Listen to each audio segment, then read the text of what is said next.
Hey guys, welcome to the video. Salt here. Today we're going to be going over the melee Incarnon weapon, the Praedos. Now in this weapon series, I take a weapon, I build it out, and I test that weapon on its own merits, meaning I don't mix it with any kind of external factors that would increase weapon performance. That would be things like Warframes using abilities, pets putting statuses on enemies, things like that. I just test the weapon built out by itself and I let the viewer make their own intelligent conclusions about adding external things. Now, the only difference is when I do a melee video, I do add one external, and that is a pet that is going to be priming for me. And it's because almost every melee build will use a mod called Condition Overload, and Condition Overload requires you to be priming for it to actually function correctly. So for me to show a video with Condition Overload not working or not functioning correctly would be a bit disingenuous, and that's why I add that one external.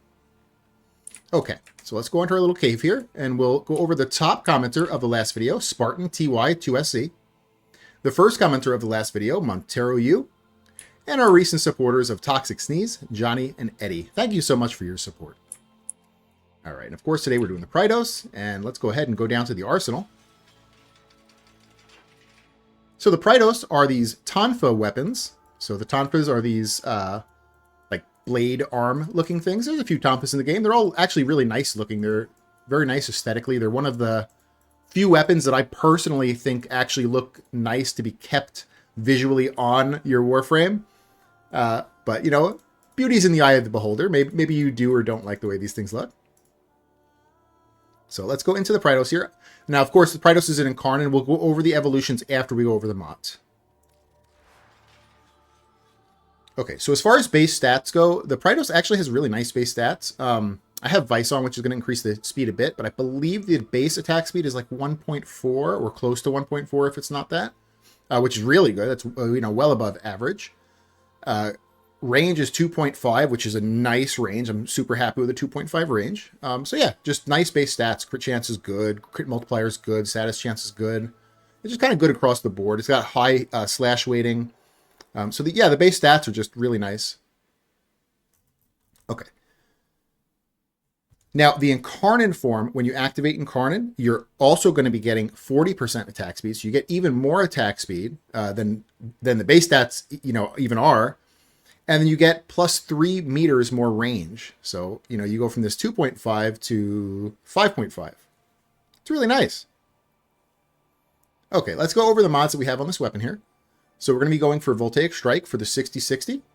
This is an electric 6060. The reason we're using this is because of our arcane. I'm going to skip ahead to our arcane, which is going to be melee influence. On a melee electricity status, 20% chance for elemental melee status effects to apply to enemies within 20 meters for 18 seconds. Very powerful. It's very hard for other arcanes to even come close to beating this.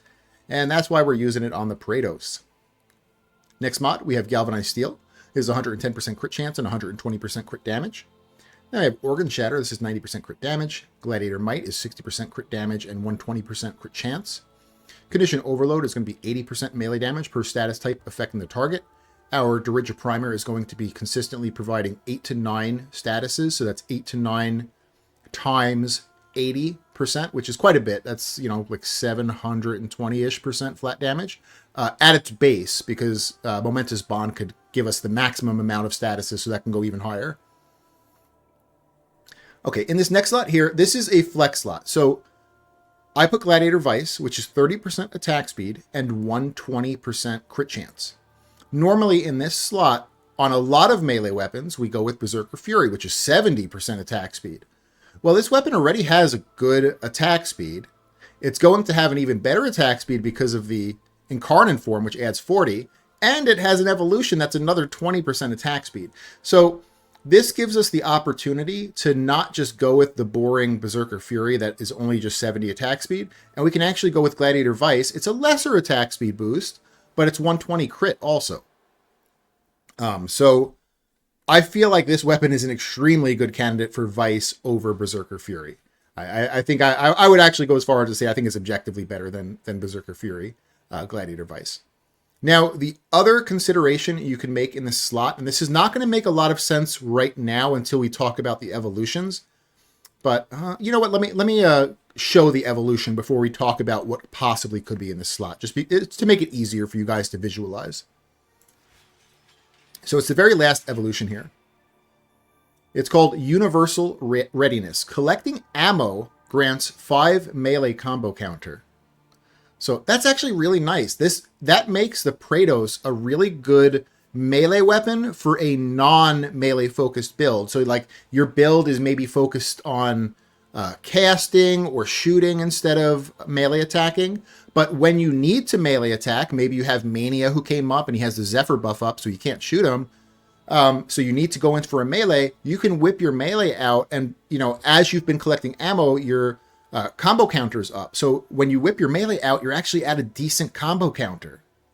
So that's really freaking nice. That makes the Praedos a great melee weapon for a Warframe build that isn't completely focused on melee weapons. So, okay, now that we know that, let's go back to, what am I doing here? Let's go back to the Praedos itself, and we're talking about this slot right here. Remember, there's probably a case to be made that we don't even need 30% attack speed from Gladiator Vice. So the other option, let me put in combo duration. Okay, the other option would be Gladiator Rush, which is 6 seconds of combo duration and another 120 crit chance. So you're basically just swapping the 30 attack speed for 6 more seconds of combo duration. So it's not a horrible swap. You just lose 30 attack speed there.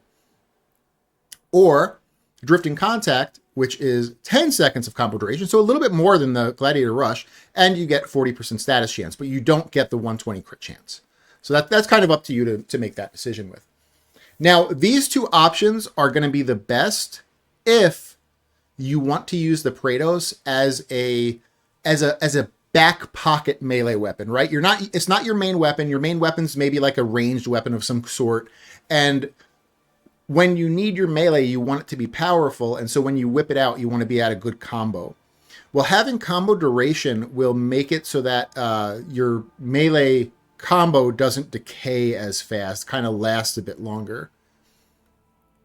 So you would go with Drifting Contact or Gladiator Rush. Now for an actual melee focused build where you're actually going in there intending to kill with the Praedos, you would go Gladiator Vice. Gladiator Vice would be the strongest option.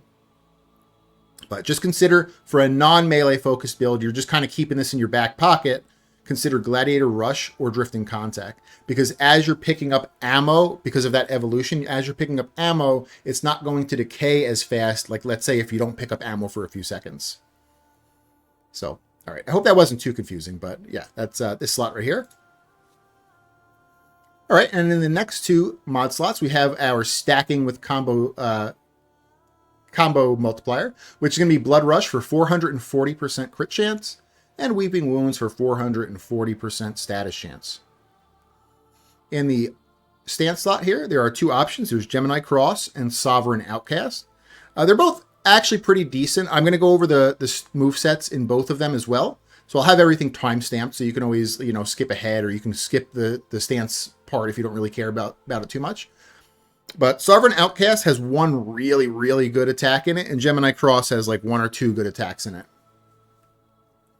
Okay, we have Dreamer's Wrath next for the Tennokai. There are a couple options here for the Tennokai. You could go with Dreamer's Wrath. This is going to let you Tennokai more often. And also when you do Tennokai, you're going to do more crit damage, which is nice. Disciple's Merit will make your Tennokai happen after every 4 hits instead of at random, because Dreamer's Wrath is more random. So if you want to Tennokai at the maximum amount you could possibly Tennokai, you would actually pick Disciple's Merit. And if you want to Tennokai a little bit less, but have more impactful hits, then you would go with Dreamer's Wrath. And then the other one I'm always going to mention on melee builds from here on out is going to be Opportunity's Reach. This is going to be for my old men like me, or for people that have bad reflexes. So I have a really hard time when my Tennokai comes up, like finding a target and clicking my middle mouse button to get my Tennokai off before it disappears.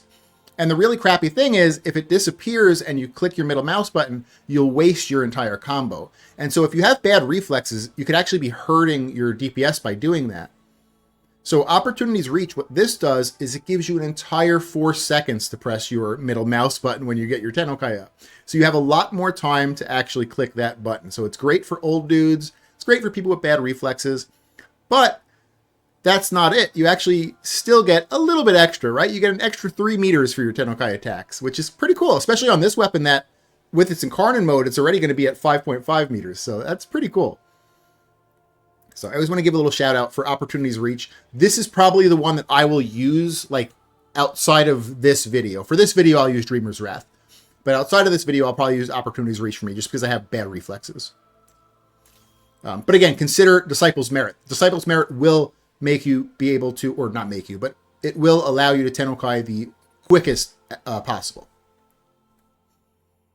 All right, and we went over the Arcane already. I think that's pretty much it. So yeah, we have this slot here. Just always consider this slot when you're, if you're going to be using a melee-focused build or a non-melee-focused build. Okay, we can go over the evolutions now. This is one of the OG Incarnons from the Zaramons. We have 5 evolutions, and the first one, of course, is that you've just unlocked it. Congratulations. The second evolution here, there are a few options. So let's go over the one I don't think is that great. So we have Drifting Grace, which is sprint, speed, and slide. Actually, you know, some people may like this for like speed running, actually, so I probably shouldn't say it's a bad option. For speed running, it might be a decent option.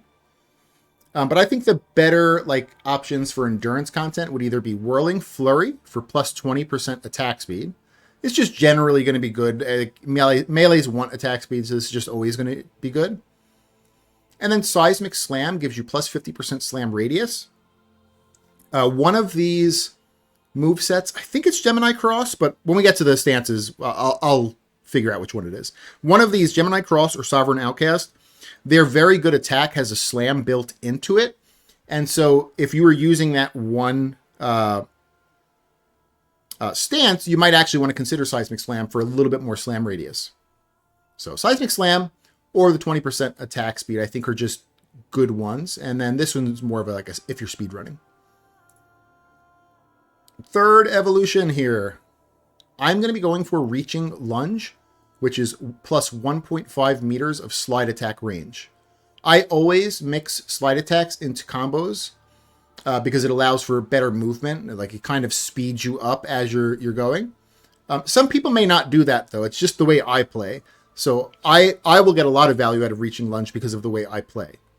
Let's look at the other ones though. Adept Reflexes plus 15 initial combo. If you're actually doing a melee-focused build, you never have to worry about combo. You should always be at 12 times. So this doesn't really do anything for you for a melee-focused build. For a non-melee-focused build, if you're keeping the Praedos in your back pocket, this could be pretty decent. It'll start you at a higher, I think plus 15. Will that start you at a 2 times? It'll either start you at a 2 times or it'll be really close to a 2 times, one or the other. And then Shockwave Synergy is for each enemy hit by the slam radius, you gain 4 combo count. Again, not great for a melee-focused build because you should just always be at 12 times combo. If you're not at 12 times combo on a melee-focused build, you're doing something wrong. But for keeping the Praedos in your back pocket and just whipping it out when you need it, this could be pretty good, especially if you're going for the stance that has a slam built in. All right? But I think generally this one is probably the best, Reaching Lunge for the slide attack range. And for me, definitely, because I mix slide attacks into my normal combos. All right, fourth evolution here. And this is a really, really cool one. If you've never used the Praedos, this one might actually make you pick this thing up here. So Evolved Ascension, plus 30% parkour velocity. And guess what? This works no matter if you have the weapon out or not. So even if you were intending to never even use your melee weapon, and like let's say you were just going in there with like a Torrid or something like that, you could still be using your Torrid and you're benefiting from this parkour velocity. This says only plus 30%, but I feel like this is even more. I've been zipping around. Like it even works in the back rooms in the Orbiter. It's crazy. Yeah, as long as you have the weapon equipped and you have this evolution, you have parkour velocity, which is really nice. The other one here, I've seen some people say they like this one too. This is Vaulting Leap, increases double jump strength by 100%. So this could be another good one. I prefer the parkour velocity, but maybe you want double jump strength. So consider these two here. This one here, Swift Transmute, reach 3 times combo and heavy attack to activate Incarnon form. I don't see where this one would be useful. Like even if you were keeping the Praedos in your back pocket and you weren't really using it as your main, you should probably still be you you know, at like a 5 times probably by just picking up ammo with our 5th evolution. So I don't really know why you'd pick this here. There might be some niche reasons, but I think it's kind of the weaker one. All right, 5th evolution here. So we have Universal Readiness. This is collecting ammo grants 5 melee combo counter. Really good. This is like extremely good if you're going to be keeping the Praedos in your back pocket.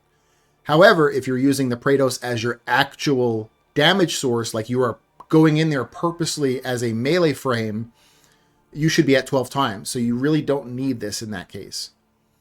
And that's going to bring us to this one here, which I can't give a solid answer because I don't know this answer. So if anyone in the comments maybe can help me here.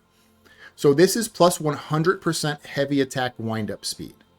Now, I have scoured for this information multiple times. I've never been able to find it. And on testing myself, I can't even tell the difference. So heavy attack wind-up speed affects regular heavy attacks. It's very easy to see that it affects regular heavy attacks. But Tennokai attacks, I can't even see like a visual difference between using this and not using this in the Tennokai speed. So I think Tennokai heavy attacks might not affect or might not be affected by heavy attack wind-up speed where regular heavy attacks are. However, I've also heard that it's just a problem with the coding where this actually does affect Tennokai heavy attacks. It's just that it affects it at such a minor rate that it's almost not noticeable. So if anyone knows the actual answer, not just like you think you know, but if you know the actual answer, please let me know, because I have never been able to find that out. And doing the testing myself, I cannot visually see a difference between using this and not using this. All right. And then this last one here is Transfigured Momentum on a slide kill, plus 50% heavy attack efficiency for 30 seconds. We're not using this. This would only be used on a heavy spam build, which we're not going for a heavy spam build. I hate heavy spam builds, so we're not using this regardless. So if this actually affects Tennokai, you would use this on a melee-focused build, and then you would use Universal Readiness on a build where you just keep the Praedos in your back pocket to use once in a while. So I'm just going to keep it on Universal Readiness here, just for whatever reason. So that's how you build out the Praedos there.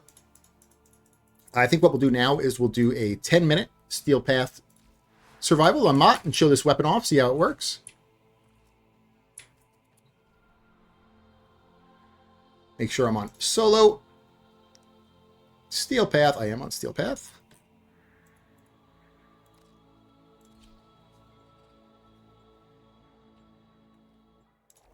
You know what? I didn't show the stances. I caught myself right at the end there. I didn't show the stances off. What are you doing, Salt? You big dummy. I'm not going to restart the video. You guys are going to have to live with me almost going into the mission without showing stances off. Okay, go to Cephalon Samaris here. We got to show off Gemini Cross and Sovereign Outcast.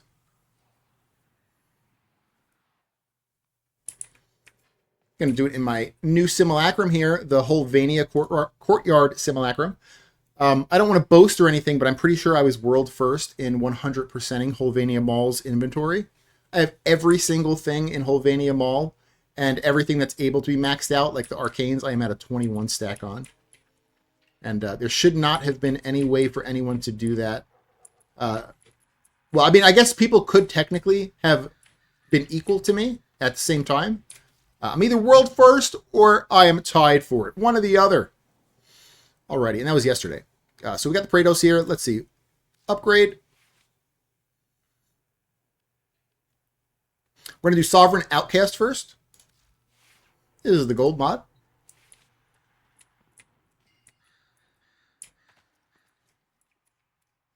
Okay, so forward light is going to be average DPS, no forced slash. Pretty nice. I like the little swirl on it. It's pretty cool. This forward light is better than the next stance's forward light. So if you really wanted to spam a forward light, it would be Sovereign Outcast. All right. Next, we're going to have the neutral light. This one is going to be very high DPS and 4 force slashes. I hope I read that right when I was doing my research, because it looked like it was 4. I'm like, damn, 4 slashes. So yeah, this is the neutral light, so not moving forward and holding E. You know, the crazy thing too, like it has decent movement in it. So for like a neutral attack, you actually get to move forward a bit, like decently. All right. Next is going to be the forward block. This is going to be low DPS and no force slash. This is probably the one you wouldn't want to use. It has a slam built in, but it doesn't have very good DPS, and it's got no force slash. Yeah, I'm pretty sure it might have been Gemini Cross that had the better slam. All right. Now we have the neutral block, which is very high DPS, but no force slash. That's it. It's just this attack over and over. Okay. Let's go ahead and go to Gemini Cross here.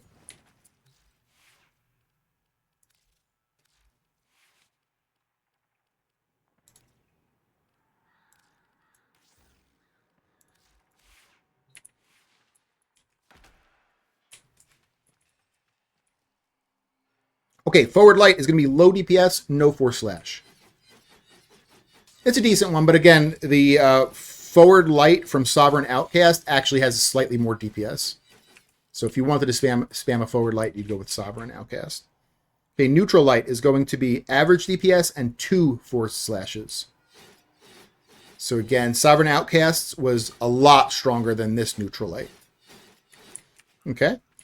Now we're going to do the forward block, which is high DPS, but no force slash.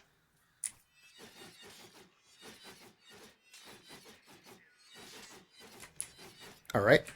And then we have the neutral block, which is high DPS and 2 force slashes. And I think this is the one that has a slam in it too. Let's see. Yeah. So if you really did want to go for that evolution that had the slam radius, you would be spamming this one. You'd be using Gemini Cross, and you would be spamming the neutral block, which again is going to be high DPS and 2 force slashes.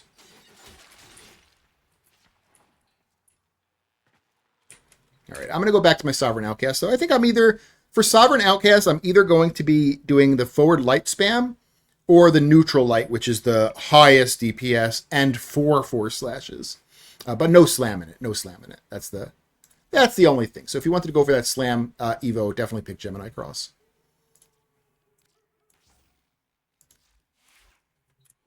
Okay, we can go back to our base of operations, and we can finally do the gameplay.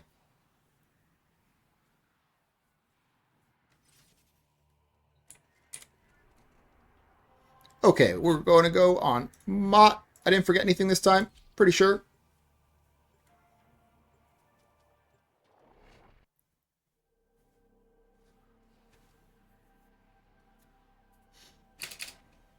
Your weapons make music, and the enemy calls for a song. They have just shut down all systems. I'm sending life support capsules your way.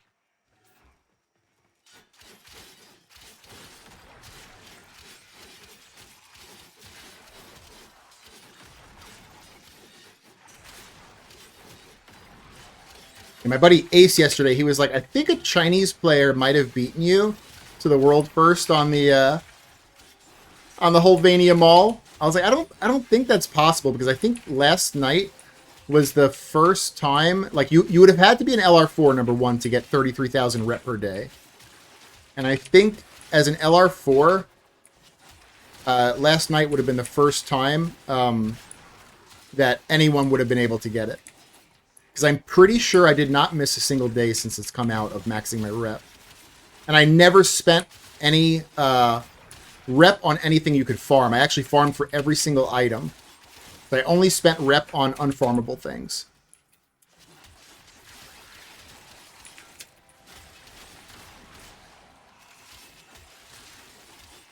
So I don't know how that Chinese player would have beaten me, but I don't know. He wasn't sure either, but maybe I'll have to do some more research. Like I said, I think people could have tied with me. They could have also basically did the same thing as me, but I don't think you could have done it faster than that.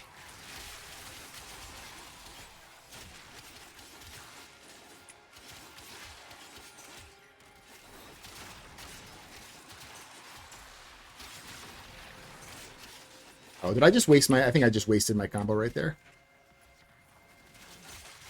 See, that's why I use Opportunity's Reach, because I have them old man reflexes. I have them old man reflexes, and I don't press it in time. Then you end up wasting your whole friggin' heavy, your whole combo.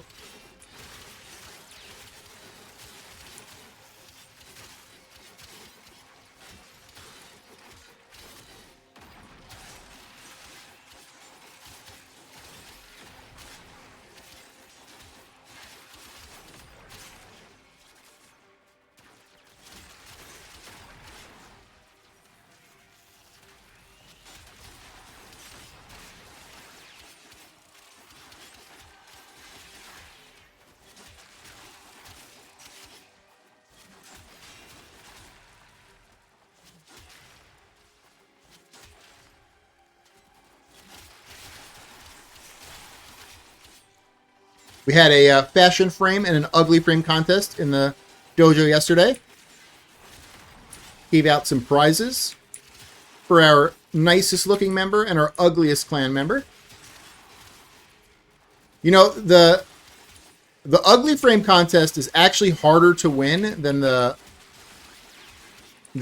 fashion frame, because fashion frame, like, you know, you obviously put what's pretty on, but ugly frame, I feel like most people, they start building out a frame they think is ugly, and then they're like, oh, this color might match, and it might look like kind of cool. But then they're defeating the purpose of the ugly, you know? So some people get into their own heads in the ugly frame contest.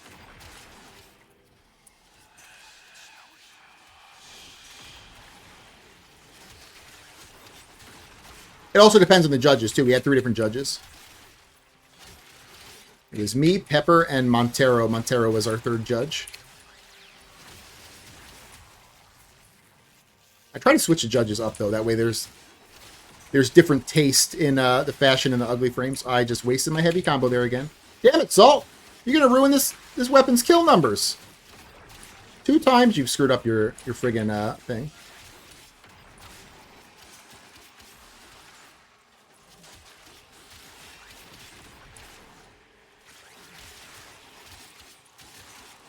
You can see we're almost at 12 times again, though, already. It only takes, like, you know, 15 to 20 seconds to get back up to 12 times.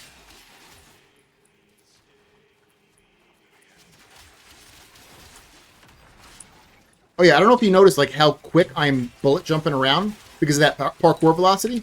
Really nice. You'll go from, like, using this weapon to using another melee weapon, and you'll feel like you're slow.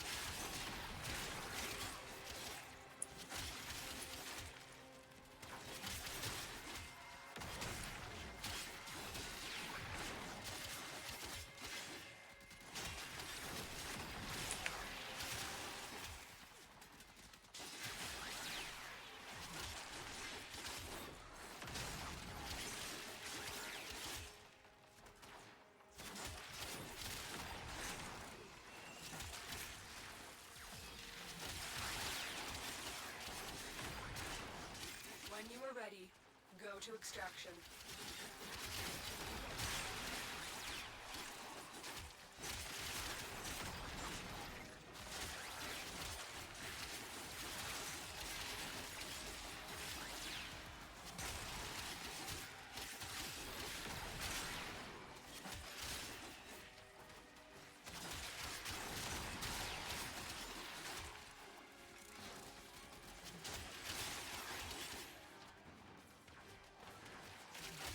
I really like this weapon, though. Honestly, I was sleeping on this weapon for a long time. I was like, oh, the Praedos is just another one of, like, it's just another melee weapon. It just has an Incarnon that gives it a little extra stats. And while that's kind of true, like, just the extra parkour velocity, oh my goodness, it's crazy. I could definitely see me just using this as, like, a utility weapon on some builds. Like, even if they're not melee focused, I just keep this in the back pocket to benefit with 30% parkour velocity. And, you know, if I need to whip it out, it should be at a higher combo than other weapons would be at, because as you pick up ammo, you're going to be getting a combo. But remember, if you want to use it as a back pocket weapon, consider, instead of Gladiator Vice, picking up one of those combo duration mods in that slot instead. That'll ensure that when you do whip it out, it's bigger. You know what I'm saying? When you whip it out, it's actually bigger. A bigger combo. Bigger combo, I mean. What were you guys thinking? What were you guys thinking?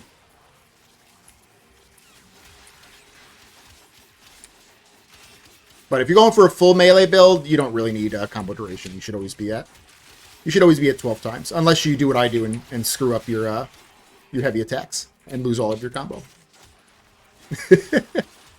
At which point combo duration doesn't matter anyway, so.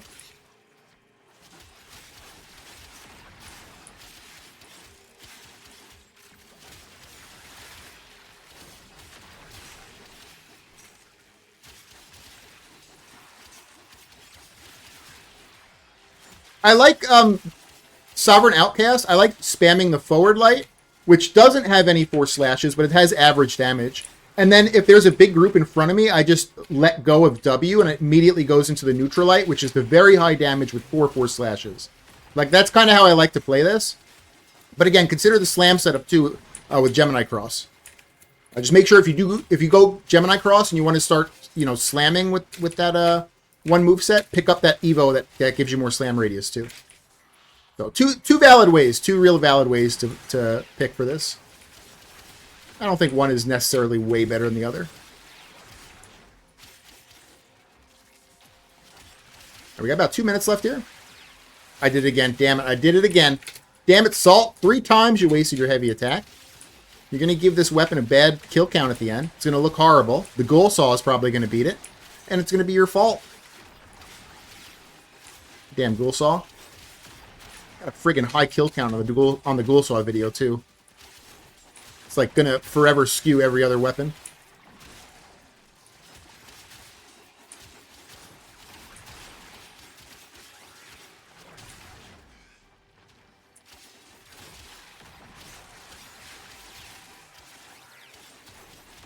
So when I do these runs, really good melee weapons usually should be hitting about 1,000 to 1,100 kills. Closer to 1,100 or over. But we have had some like average or weaker melee weapons that have gotten to like 700. But we're hoping this one hits like the 1,100 mark. I'd be happy with it. But again, keep in mind I did screw up my heavy combo 3 times now. So I have not been playing perfectly.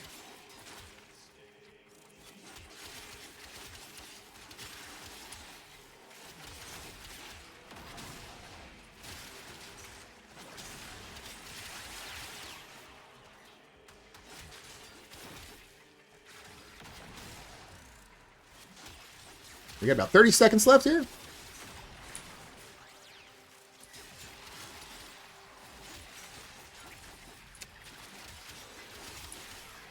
Now, where are the targets at? Here they are. They're up here.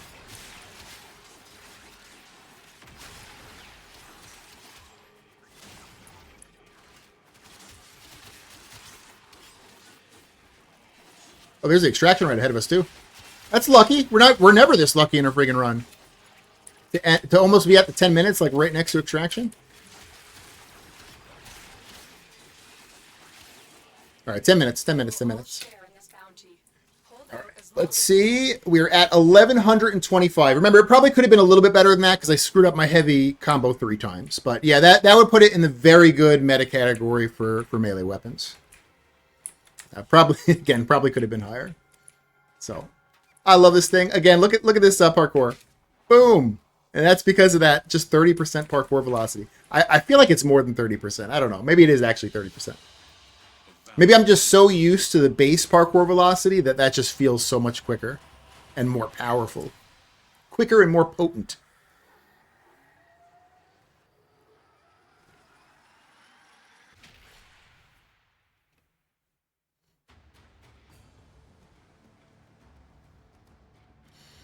All right, that was the Praedos or Praedos. I don't know how to say that name.